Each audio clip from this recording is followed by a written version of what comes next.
හැම දිනාටම තෙරුවන් සරණයි. කැනඩාවේ බුද්දිස් එම්බසි ආයතනයේ මගින් මේ පොසොන් පුර 15ක් පොහොය නිමිති කරගෙන ලෝකවාසී ජනතාවට ධර්ම ශ්‍රවණය කරන්න මහඟු අවස්ථාවක් උදා කරලා තිනවා. ඒ අවස්ථාවේ එක අවස්ථාවක් මේ තිබෙන්නේ. ඒ නිසා අද දිනට નિયમિતව තිබෙන මාතෘකාව තමයි මේ නූතන ලෝකයේ පුරාම වසාගෙන තිබෙන කොරෝනා වසංගත තත්ත්වයේ පිළිබඳ බුදුරජාණන් වහන්සේගේ දහමට අනුව මේක දකින්නේ අපි කොහොමද කියලා. මෙවැනි වසංගතයක් ඇති වුණේ ඇයි කියලා. අපේ ධර්මානුකූලව ස්වාභාවිකව ඒ පිළිබඳ දක්වන දෘෂ්ටියයි මේ. කොරෝනා වසංගතය මුළු මහත් ලෝකෙම වසාගෙන ඉවරයි. මේක මිනිස්සුන්ට සබා දහම දුන්න සුවිශේෂී පණිවිඩයක්. තවත් පැත්තකින් දඬුවමක්. මං එහෙම කියන්නේ ඇයි? ලෝකය කියන වචනය ලෝකයේ ආරම්භ වුණේ කවදාද කියලා කාටවත් පැහැදිලිව කියන්න පුළුවන් කමක් නැහැ. මානව විද්‍යාඥයින් මේ සම්බන්ධව පර්යේෂණ කරලා තියෙනවා. ඒ උදවිය කියනවා ලෝකේ ආරම්භ වෙලා දැන්ට අවුරුදු කෝටි 5000ක් 6000 පමණ ගත වෙනවයි කියලා. ඒ නිගමන මොනවා වුණත් මානව වර්ගයාගේ ආරම්භයේ ඉඳලම මේ ලෝකයේ කියන්නේ ප්‍රධාන කාරණා 4ක එකතුවකට. එකක් තමයි මානවය. අනික තමයි මේ සත්ත්ව ලෝකය. අනික තමයි සබාධම. අනික තමයි පරිසරය. මේ සත්ත්ව ලෝකය, පරිසරය, සබාධමට වඩා මිනිස්සුන්ට ඥානය ලැබුණා. මිනිස්සුන්ට ඥානය ලැබුණේ වෙන මොකටවත් නෙවෙයි. මිනිසාවත් ආරක්ෂා කරගෙන, මිනිසා සත්ත්ව ලෝකයත් ආරක්ෂා කරගෙන, මිනිසා පරිසරයත් රැකගෙන, සබාධමට අවනතව, හිතවත්ව, ලෙන්ගතුව ජීවත් වෙන්න අවශ්‍ය ඥානයයි මිනිසාට ලැබුණේ. හැබැයි ටික දුරක් ලෝකයේ ගමන් කරන විට මිනිසා මොකද කළේ? මිනිසා විනාශ කරන තැනකටපත් වුණා. සත්ත්ව ලෝකය ආක්‍රමණය කළා. පරිසරය තමාගේ අත්අඩංගුවට ගත්තා. සබාධමට බලපෑමක් තදින් කරන්න බෑ. නමුත් සබාධමට මේ උදවිය ඒ තරම් හිතවත්කමක් දැක්ුවේ නැහැ. මෙන්න මේකේ ප්‍රතිඵලයක් වශයෙන් මොකද වුනේ? මුළු මහත් ලෝකයම ඒ ගමන් මග වෙනස් වෙමින් වෙනත් පැත්තකට යන්න පටන් ගත්තා. ඒ නිසා සබාධමටත්, පරිසරයටත්, සත්ත්ව ලෝකයටත් මිනිසා කරපු මේ අගෞරවය නිසා, මිනිසා ක්‍රියා කළ වැරදි ක්‍රියාමාර්ග නිසා අද මුළු ලෝකයටම බරපතල වසංගතයක් ඇවිල්ලා තියෙනවා. මිනිසා තේරුම් ගත්තා නම් මුලදී මේ සබාධමත්, පරිසරයත්, සත්ත්ව ලෝකයත් අපට කොච්චර හිතවත්ද කියලා. ඇත්තටම සරලව සලකලා බැලුවොත් මේ වෛරස් ඇති වෙන්නේ මිනිසාගේ වැරදි ක්‍රියාමාර්ග නිසානේ. දැන් මිනිසාට වඩා මේ පරිසරය, සත්ත්ව ලෝකයේ සබාධම මොනතරම් අවංකද බලන්න. මං අයි එහෙම කියන්නේ. මේඝයක් ඈත ආකාශයේ එන විට පළමු සුළඟ අපි කරා එනවා. අපට වැස්සක් ළඟ එන බව පවසනවා. අපි වැස්සට සූදානම් වෙනවා. කොච්චර අවංකද සබාධම. වැස්සක් ළඟ එන බව සුළඟ ඇවිල්ලා අපට ප්‍රකාශ කරනවා, දැනුවත් කරනවා. විටක හිතේ කෙනෙකුට සබාධම ලෝකයට දැවැන්ත නුගරුකක් නිර්මාණය කරනවා. මුල් වලින් මහ පොළොව බදාගෙන ඉන්නේ. විශාල වපසරියක් යට කරගෙන. හැබැයි මේ දැවැන්ත නුගරුකක් දායාද කරන සබාධම නුග ඵලය කුඩාවට හැදුවා. කෙනෙකුට හිතේ මේක අසාධාරණයක්. ඇයි මේ දැවැන්ත නුගරුකක් හදලා නුග ඵලය කුඩාවට හැදුවේ කියලා. නුගරුකක් ලෝකයට සබාධම දායාද කළේ මිනිසාටත්, සත්වයාටත් සෙවන හදන්න. ඒ ගහේ ගෙඩි ලොකුවට ඇදුනා නම් කොහොමද ගහට සෙවන ලබන්නේ? ඒවා ශරීර මත පතිත වීමෙන් සත්වයින් මිනිසා අනතුරකටපත් වෙනවා. බලන්නකෝ මේ සබාධම කොච්චර මිනිසුන්ට හිතවත්ද කියලා. ලංකාව ගත්තොත් එහෙම පැණිකොමනු තියෙනවා. හැදෙන්නේ කොහෙද? වේලි කලාපේ. ඇයි? ඒ පැත්තේ උදවේටයි පිපාසාව වැඩි. තෙත් කලාපේ හැදෙන්නේ නැහැ මේවා. තෙත් කලාපේ මිනිස්සුන්ට පිපාසය හැදෙන්නේ නැහැ. ඒ තරම් මිනිසාට හිතවත් ලෙන්ගතුයි මේ සබාදාම. මට මතක් වෙනවා පරණ කවියක්. මේ සත්ත්ව ලෝකේ ගත්තාම කොච්චර අවංකද සත්තු. කොටියා සිංහයා ගොරවා රවා පනි. එනිසා ඔවුන් රුදු බව ලෝකයා දනි. මිනිසා සිනාසී කරුණා දයාවෙනි. අතගා ඔළුව ඇස් දෙක සූරලා ගනි. කැලෑවේ කොටි ඉන්නවා, සිංහයෝ ඉන්නවා, වලස්සු ඉන්නවා, නයි ඉන්නවා, පොළොංගු ඉන්නවා. සිංහයා ළඟට යනකොට ගොරවනවා. කොටියත් එහෙමයි, වලහත් එහෙමයි. නයා ළඟට යනකොට පෙනේ පුප්පනවා. ඒ උදවිය කියනවා අපි ළඟට එන්න එපා, අපි නපුරුයි. මුළු මනස ලෝකයට විරුද්ධ කරලා කියනවා අපි නපුරුයි, අපි ළඟට එන්න එපයි කියලා. කොච්චර අවංකද කැලෑ සත්තු. මිනිස්සු ඒ වගේද? නෑ. මිනිස්සු එකට ජීවත් වෙමින්, එක බත්පත අනුභව කරමින්, එක කරට උඩින් අත දාගෙන තමා ළඟම ඉන්න මිත්‍රයා තමාට අනතුරක් කරන තුරු Taman දන්නේ. ඒ තරම් මිනිස්සු වංකයි.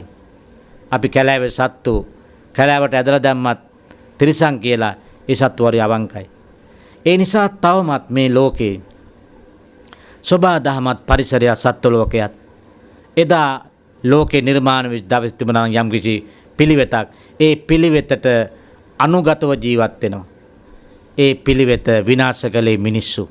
අපි දැන් ලෝකේ ගත්තාම මිනිස්සු දැන් ලෝකෙ කොච්චර යුද්ධ තියෙනවද? තෙල් යුද්ධ කියලා කියනවා. දේශ සීමා අරගල කියනවා. දේශපාලන මත ගැටුම් කියලා කියනවා. ඔය නොයෙක් විදිහේ යුද්ධ ලෝකේ තියෙනවා. දැන් තෙල් යුද්ධයක් කිව්වට තෙල්ද ගහගන්නේ මිනිස්සු. දේශ සීමා අරගල කිව්වට දේශ සීමාද ගහගන්නේ මිනිස්සු. දේශපාලන මත ගැටුම් කිව්වට මත ගහගන්නවද? ගහගන්නේ මිනිස්සු. මිනිස්සුන්ගේ සාහසික බව, ම්ලේච්ඡ බව භාෂාවේ ලස්සන වචන වලින් වහලා දාලා තියෙනවා. ඒ නිසා මිනිසා ගමන් කළ මාවත වැරදි. ඒ වැරදි මාවත නිසා සබාදහම මේ වන විට මිනිස්සුන්ට පණිවිඩයක් දීලා තියෙනවා. තද බල පණිවිඩයක්. නැවත උඹලා හිතාපල්ලා උඹලා ආපු ගමන් මග හරිද කියලා. දැන් මේ වන විට ලෝකේ ප්‍රධාන මාවත් වල, හයිවේස් වල සත්තු ජීවත් වෙන්නේ. කැලෑවේ සත්තු ඇවිල්ලා පාරවල් වලට. ඇයි? උන්ටයි මේවා හිමි. උන්ටයි මේවා තාමත්ම උරුම තියෙන්නේ. මිනිස්සුන්ට උරුම නැහැ. මිනිස්සු මාවත වැරදි මාවත කාවේ. මිනිස්සුන්ට හැදෙනවා නම් මේ සබා දහම දිහා බලලා, මේ පරිසරය දිහා බලලා කොච්චර හැදෙන්න පුළුවන්ද? ගහක් ළඟට යනකොට ගහ යට සෙවන ලබන විට මේ ගහ අපට පණිවිඩයක් කියනවා කියලා හිතනවද මිනිස්සුන්ට? මේ ගහ අපට කියනවා මං උඹට සෙවන හදන විට වර එක මම මොර සූරන වැස්සෙන් පීඩා ලබනවා. ගිනි කූට කව්වෙන් පිච්චෙනවා. නමුත් මගේ තුන් හිතකවත් අමනාපයක් නැහැ. මං නුඹ හෙටත් આવොත් හෙටත් මං නුඹට හෙවන හදනවා. ඇයි? මම උපන්නේ තවත් කෙනෙකුට සේවය කරන්න. ඒ සේවය කරන්න යන ගමන රෝසමල් අතුරපු මේ සුන්දර පැහැපත් මාවතක් නෙවෙයි. ඒ කටුක කරකස රළු මාවතක්. කරන්න දෙයක් නැහැ. මම මේ වැස්සෙන් පීඩා ලැබෙමින්, මේ ගිනි කූටාවෙන් පිච්චෙමින් මං උඹට හෙවන හදන්නේ. මගේ තුන් හිතකවත් අමනාපයක් නැහැ හැම කලයි කියලා. මං පළදරන විට මගේ ගෙඩි උඹලට කඩාගෙනලා කියන වගේ අතු බිමට පාත් වෙනවා. මොනතරම් මිනිස් සබාදහම පරිසරය මිනිස්සුන්ට ලෙන්ගත්ව හිතවත්ව ජීවත් වෙන්න හදනවද? පළදරන විට අතු බිමට පාත් වෙන්නේ මිනිස්සුන්ට කඩාගෙනilla කියලා. මිනිස්සු ගල් ගහලා පොළු ගහලා කඩා ගන්නවා. හැබැයි ගහේ කිසිම හිතේ අමනාපයක් නැහැ. ගහ කියනවා මම ඊළඟ වතාවෙත් උඹලට මීටත් වඩා දෙන්න බලාපොරොත්තු වෙනවා. ඒ නිසා මිනිස්සුන්ට අමුතුවෙන් බනවන නැහැ. මිනිස්සු බුද්ධිමත්ව විමසුවා නම් වටා පරිසරය, මේ වටා සබාදහම, මේ වටා සත්ත්ව ලෝකයෙන් ඕනතරම් මානව ගමන ඉදිරියට යන්න පුළුවන්කම තිබෙනවා. කැලෑවේ සත්තු කවදාකවත් තමන්ගේ වර්ගයට බය නැහැ. මුව රංචුව පැනලා යන්නේ කොටියෙක් කෙන විට. එකට පැනලා යන්නේ.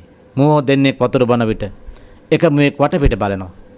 ඇයි? කාගෙන් හරි කරදරයක් එයිද කියලා බයට. අනෙක් මුව වතුර බොනකොට අනෙක් වටපිට බලනවා.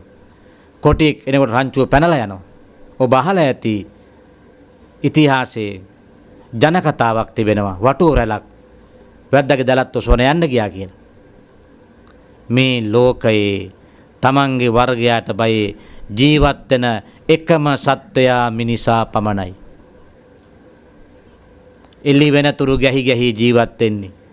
මිනී කන බල්ලෝ ලොකු තාප්ප ඒක උඩින් බෝතල් කටු. ඇයි මේ නයික් පොළඟෙක් එයි කියලාද? වලහෙක් කොටියෙක් සිංහෙක් එයි නෑ. තමන්ගේ වර්ගයාගේ තමන්ගේම වර්ගයේ මිනිහෙක් මා මරයි මගේ වස්තුව පැහැර ගන්නේ කියලා බියක් තියෙනවා. එහෙම ජීවත් වීමේ තේරුමක් නැහැ මේ ලෝකේ. ඒ නිසා මේ කොරෝනා වසංගතය මේ ලෝකයට ඔය ඉතිහාස ගමන් මගේ වැරදි තැන් කියා දෙනවා. මිනිසාට උඹලා ආපු ගමන වැරදි. උඹලා ගත්තු තීරණ වැරදි. අද මුළු මහත් ලෝකයේම ගිනිගෙන දැවෙන ලෝකයක්. මිනිස්සුගේ හදවත් ගිනිගෙන දැවෙනවා. ඒ ලෝකේ නිර්මාණය කළේ මිනිසාමයි. අසීමිත තණ්හාව. ඒ නිසායි බුදුහාරෝ දේශනා කළේ මේ පැහැපත් දැහැමි ජීවිතයක් ගත කරන්න. එතකොට ඔබට මේ සබා දහමත් පරිසරයත් එක්ක සත්ව ලෝකයේත් එක්ක කරුණාවෙන් මෛත්‍රියෙන් මේ ගමන ඉදිරියට ගියොත් මානවයාට මානව දයාවෙන් මානව ලක්ෂණ වලින් මානව වේදීව මිහිමත ජීවත් වෙන්න පුළුවන්.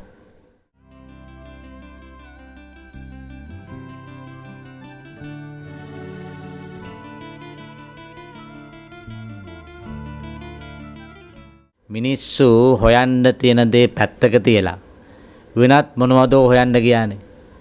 මේ කමක් නැහැ ලෝකේ අඟහරු ලෝකයේ පිළිබඳව හඳ පිළිබඳව විමසන එක හොඳයි. ඒවා ලෝකයේ විශ්වයේ තොරතුරු දැනගන්න. හැබැයි ඇයි මිනිස්සු හෙව්වේ නැත්තේ තමන් ළඟ තියෙන ගහකොළ පිළිබඳ තුරුලතා පිළිබඳ ඇයි හිතුවේ නැත්තේ? දැන් වැස්ස ගත්තොත් එහෙම වැස්ස මොනතරම් සාධාරණද බලන්න. වැස්ස මහා මන්දිරයටත් කුඩා පැල්පතටත් මහා සාගරයටත් සුෂ්ක පොළවටත් එක ලෙස වහිනවා. ඒව කිසිම බෙදීමක් නැහැ. මහා මන්දිරයට කියලා වැඩියෙන් වහින්නේ නැහැ. පොල්ලතු පැල්ටත් හැම තැනටම එක ලෙස වැස්ස ජල දානය කරනවා.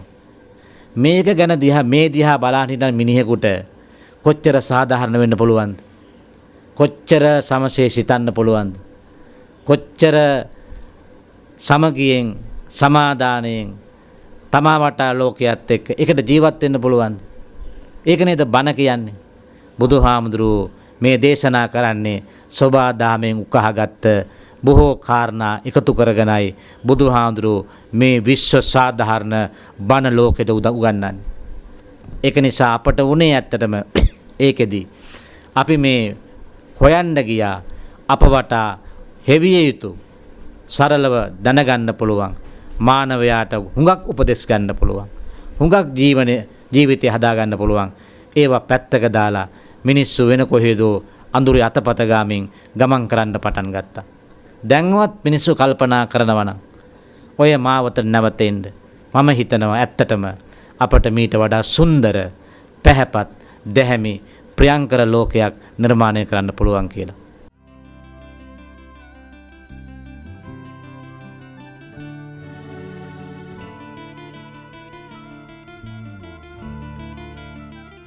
ඇත්තටම ඒක මේ වන විට ලෝක මිනිස්සුන්ට පැහැදිලි වෙලා තියෙනවා. ඒ කියන්නේ මේ පණිවිඩය අතහැරලා ඔය ආපු ගමන් මං ඉදිරියට ගියොත් අපට වැඩි කලක් ලෝකේ ජීවත් වෙන්න බෑ. මේ ආපු වසංගතයේ පිළිබඳව කාටවත් අත්දැකීමක් නෑ තාම. මේ කව දවසක් වෙයිද මොනවා වේද කියලා කියන්න පුළුවන් කමක් නෑ. මේක අලුත්ම දෙයක්. සමහර විට අපි දන්නේ ලෝක විනාශයක් වෙන්නත් පුළුවන්.